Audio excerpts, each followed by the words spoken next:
Bugün sizlerle Instagram'dan engellediğiniz kişileri engelini kaldırmak için nasıl basabiliriz? Nasıl girebiliriz engellediğimiz kişilere gösterelim. Instagram'a giriyoruz arkadaşlar.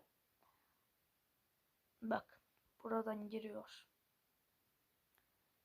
Burada yer var arkadaşlar. Tam şuradaki profil fotoğrafımıza tıklıyoruz.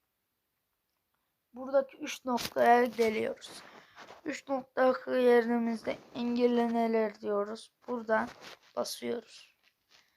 Ondan sonra böyle gidiyoruz aşağıya arkadaşlar. Mesela engelini kaldır. Buna basıyoruz. Engelimizi kaldırdık. Ondan sonra bakalım. Kimden engelimizi kaldı?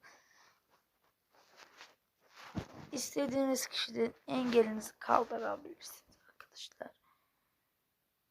Ve böyle arkadaşlar. Hadi görüşürüz.